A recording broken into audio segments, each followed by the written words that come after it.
spelling your name in backwards, okay? Listen to me. Yes. H, Repi, Repi, Hypercap, you know that? Can you spelling my name? In backwards. S. Yo, this place blows. No, Yeah. not something like that. I killed Satan. My name is Thank you. Lion Atomos, and backwards you know that? Could you be my senpai? I can't spell it because it's so long. Okay. Sumutu Oh. I can't. It's so hard, so long. I live to serve. Okay, I'm spelling for you. Okay. Ooh, you like looking down there, don't you? Do not try to do this because it hurts as hell. My name is backward is I live to serve. Noel. I can't spell it so hard. Yeah. I'm sorry too, because I give you some difficult challenge. No. Don't be sorry. I love it. Oh yeah. I like it. Yeah, I like it. Okay. Oh my god, that's creepy. Another quick classic. Another babysitting story. So, the babysitter just puts the kids to bed. Twins, toddlers, about 3 years old. And you know how restless they can be until it hits like 9 o'clock when they just crash. And these kids are heavy sleepers. She sits down, starts watching TV. Nothing else really left to do. Hard part of job's done. Kids are asleep. Hopefully they don't wake up. Okay. I can't So, screaming. I can't screaming. That's fair. Every time I go to the VRChat, you always say really. Can you teach me swing? I want to scream. Okay. You always say So, like a the kid. phone Like rings and a kid running there. she's been given instructions by parents that there's a very important call coming from businessman. So if it rings, she's to answer and Are they ask, drawing?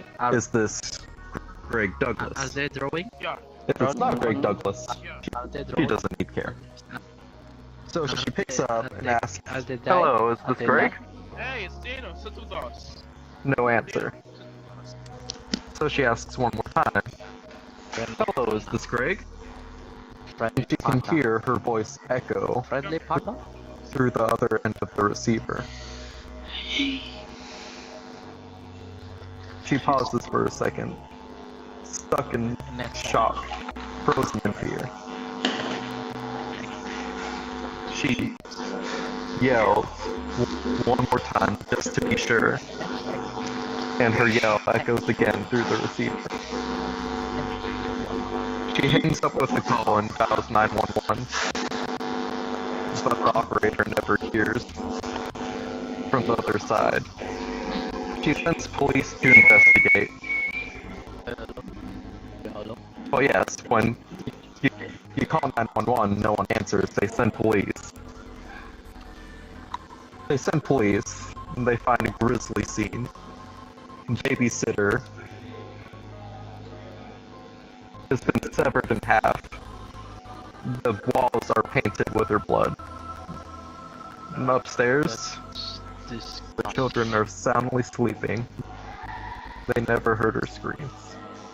I need for that. Huh. Babysitter. So, who killed her? Someone inside the house. Or the children. Somebody in the house. Yeah, Shut the fuck up, okay? very poor. Don't read the story. I love Not it. rich, but poor. Thank you. I'm kind of pulling these out of my ass. So. So,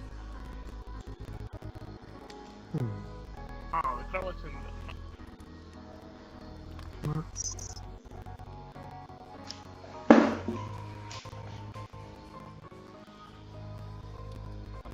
I'm exhausted. Alright, keep telling the story. Okay. How about one about an email my buddy got? Okay. Friendship. My buddy Friendship. is one of those stupid people who clicks on everything, every email that he gets, and believes the Prince of Nigeria is gonna pay him back when he sends money. So, he got a video called plague.mov, Can I spell it?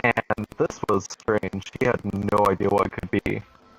Okay. And being stupid and curious, Okay. he decides to open it and starts watching. On video, it starts Can you spell it a man's voice. in backward? Patient 304. Infection is confirmed. Surgery needed. Try me. I'm listening. Try. On screen comes a man in a plague doctor's mask, and My name the camera pans to a person tied against the table. Restricted. Can't move at all. Not even their head. Fear is in their eyes. Prevalent. The kind of fear that cannot be replicated by even the best actors. Mm-hmm. The plague doctor walks over to him and begins an incision, starting at the base of his neck, down to their crotch.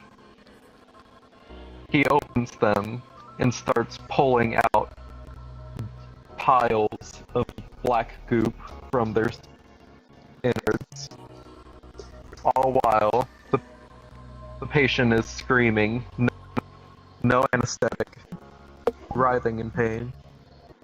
He is not the strongest of stomachs, so he quickly clicks off the video, pukes a bunch, and not feeling very well, he decides to take a nap and try to forget about it.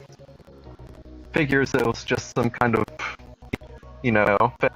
fetish, some kind of snuff film. People are weird. Yeah. No idea why they would send it to him, though. Where'd they even get his email? Well, his roommate comes in,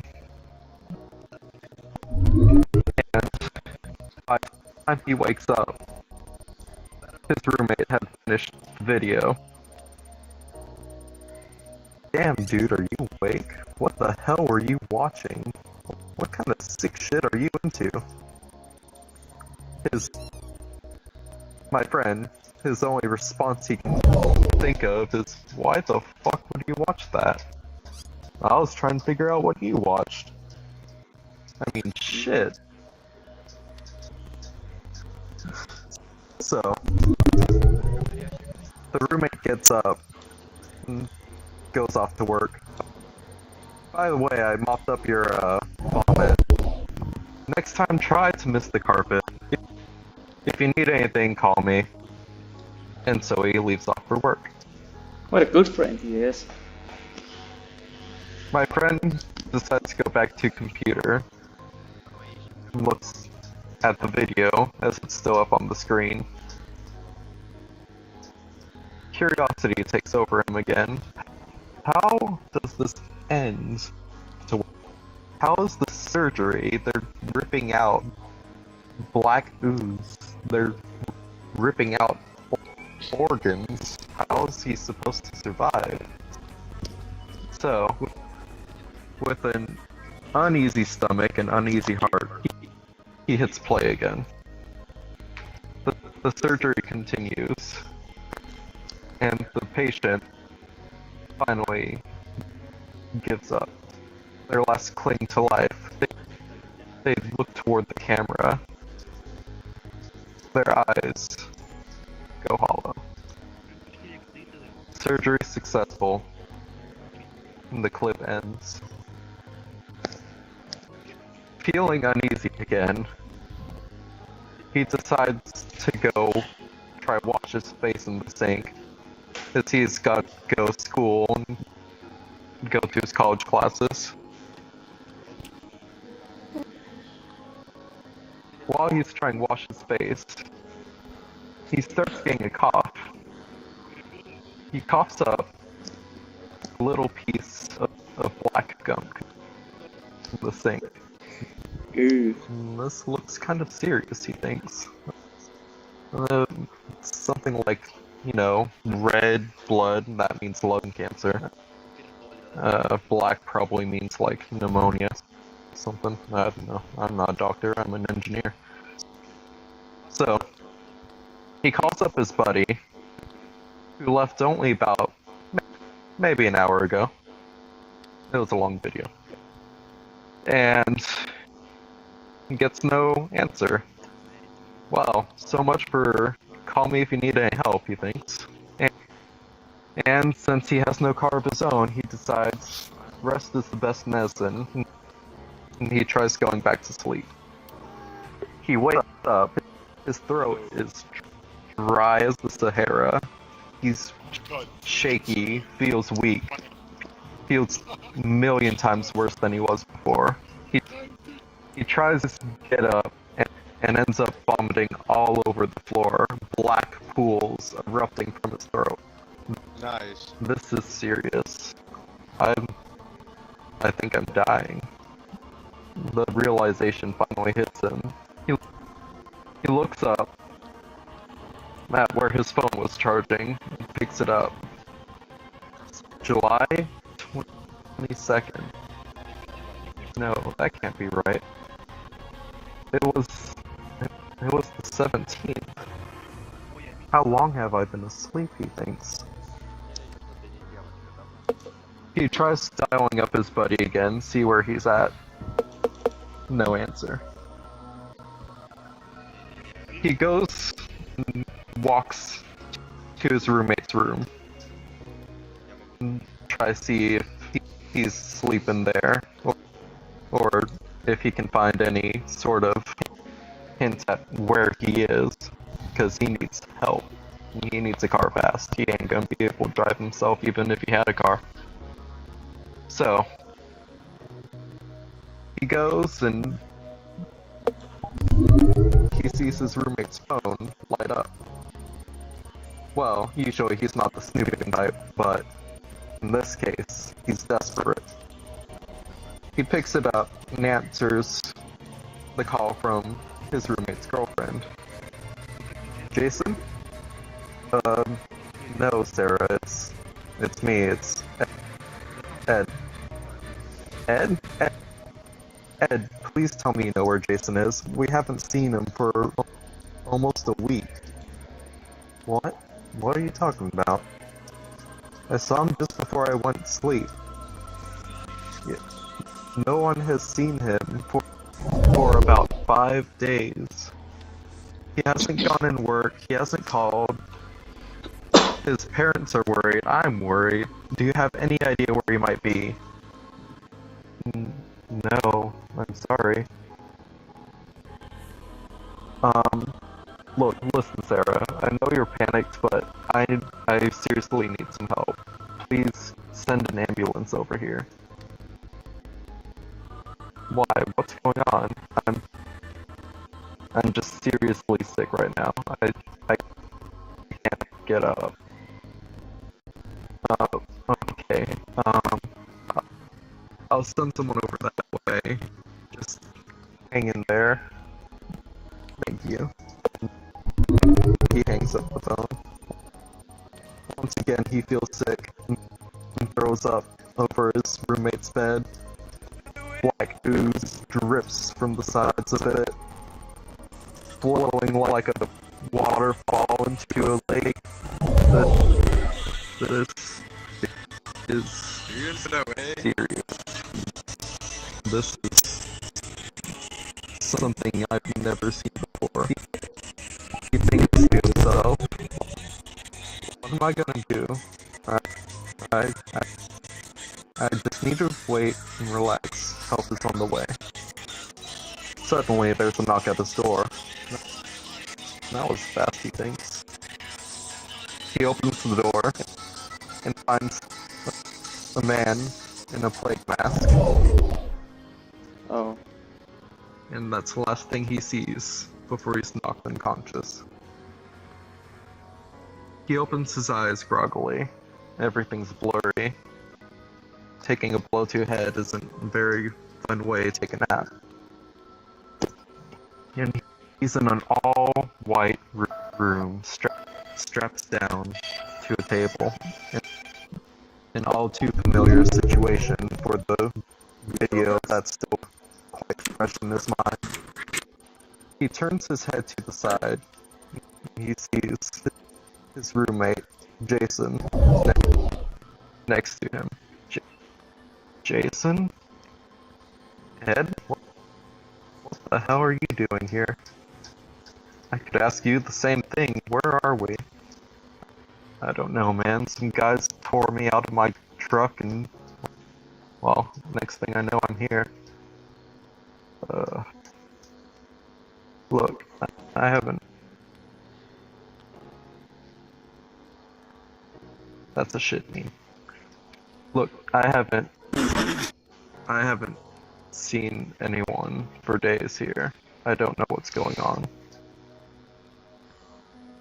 Suddenly, a team of doctors enters the room in a very similar, or very familiar tone. He hears, "Subjects confirmed for the infection." Okay, I'm muting you.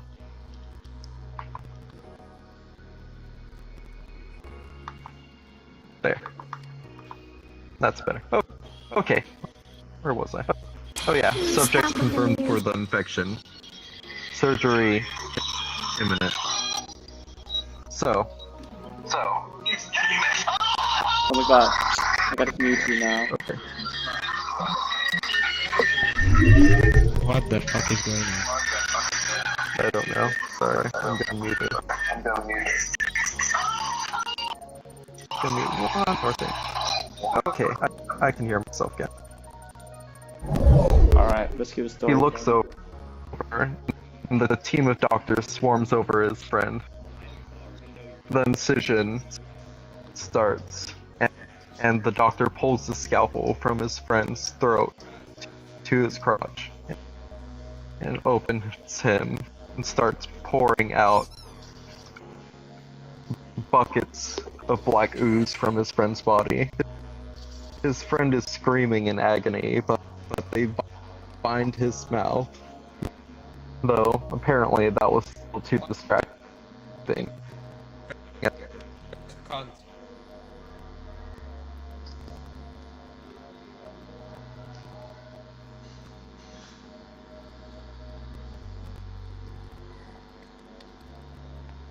Why are you doing this to us? What have we done? What is this? No response. Why respond to someone who's gonna be dead? But one of the doctors decides to have pity on him. He explains, You've been infected with the plague. You must be cleansed. Cleansing you from the world will protect from further suffering. Infected? How was I infected? I stay home. I don't do anything. I don't go out. I don't see people. I wash my hands like a germaphobe. In the video, the plague spreads through a new type of virus. The video. All who watch the video become infected. All who watch infect the plague. Contract the plague. Be careful! And so, It will burn you the chance it gets. he understands. He is dying. And there is no cure. Disgusting. And as the doctors swarm over him next, he feels no bitterness. He feels no spite. They're doing what they must to protect the world from the plague.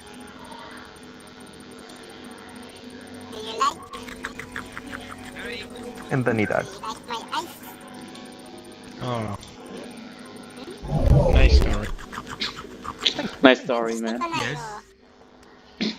That was perfect. Gotta go now. Bye. Someone...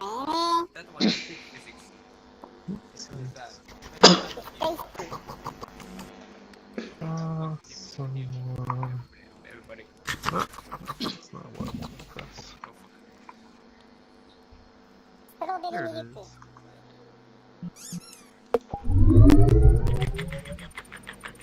Come on, my children. Come along and listen to my tale of wisdom. Ooh, story time. でも食べてるしいいんじゃないの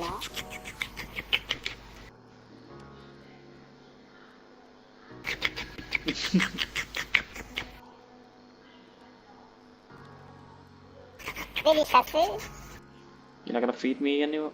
I need to sing.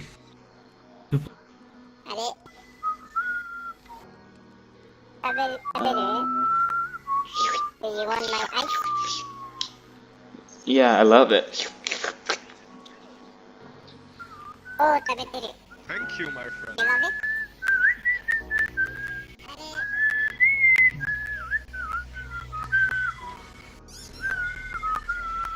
あれちょっと Yes, I will. ちょっと食べて Hmm?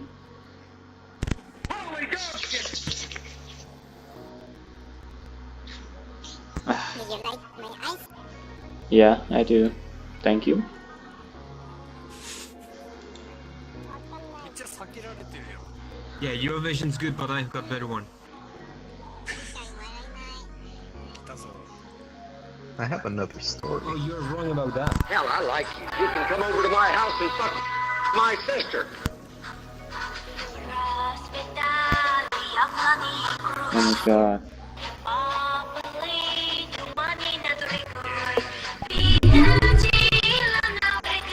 Yeah, I cannot. Yes, it is. Oh, fuck off.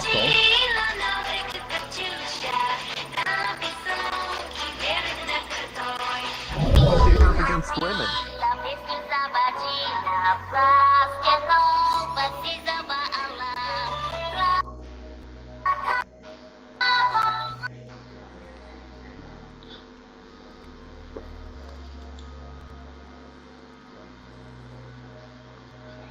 What's happening? Shut up. So,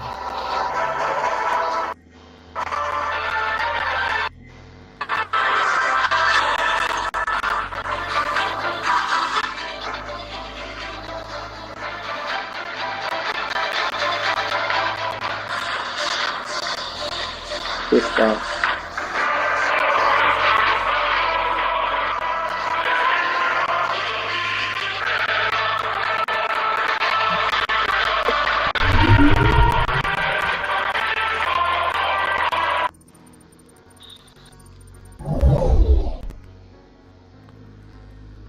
so there were once 3 children who lived near some woods. They would go into these woods to play every day. Children's names were Tammy, Ted, and Jordan. Now, Ted was kind of the group leader of the bunch, and by group leader, I mean more like the group dictator. He self-elected himself as the leader of the group.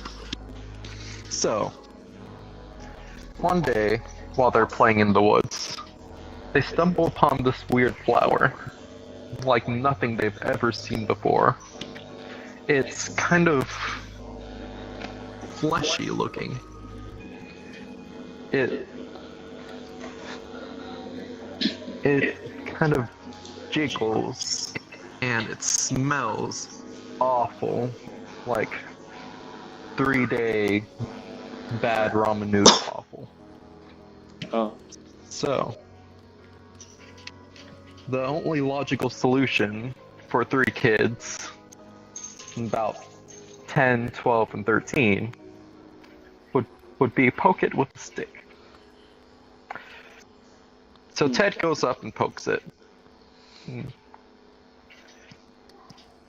The flower recoils in reaction. He finds this incredibly amusing. So, he pokes it more. And from the center of the flower come teeth. And the teeth bite the stick out of Ted's hand and swallow it. Oh! Guys, did you see that? This thing is awesome! No, Ted, this thing is creepy. We shouldn't be messing with it. Just leave it alone. Ted ignores Sarah's warnings. Wait, Tammy's warnings. And decides to grab a bigger stick to poke it with. Well, the flower's not having any of that. The flower opens its maw even wider, rips the stick out of Ted's hands. Ted laughs, and Jordan laughs, and Tammy grows more and more concerned. Guys, I want to go now. Well, fine, you can go, but we're not gonna play with you, and you're gonna sissy out on us all the time. Tammy knew Ted would be true to his threats. He always has been before. And she couldn't bear the thought of losing her two best friends. So, she decided to stick around. Ted, growing ever more bold, decides to poke it with his hand. The thing lashes out, and takes off two of Ted's fingers. He screams and they all start running, but vines are chasing quickly after them. They catch up to Ted and tangle his feet. He falls, and the vines, all similar to the flower, start chewing through Ted. They chew into his eyes, into his ears. They latch on to his brain. And Ted starts smiling. He gets up and he starts trying to walk back toward the flower. Jordan is pulling Ted away. Ted, come on! But Ted kicks him off. Ted jumps toward the flower face first, and the flower devours him. Head, then chest, then legs. Within seconds, Ted is no longer. The two tried to run again, but the vines have already laid a trap up ahead. Jordan is caught, and just like Ted, vines burrow into him, burrow into his chest, into his head. They drag him back toward the flower. Part of time, he screams. The rest of the time, he laughs. Tammy doesn't look back at this point. She keeps running. She runs home, sobbing to her parents. She says that there's something in the woods. It got Ted and Jordan. Police go to a spot where Tammy describes. There's no trace except a foot remaining from Ted and an eye remaining from Jordan. The flower is gone.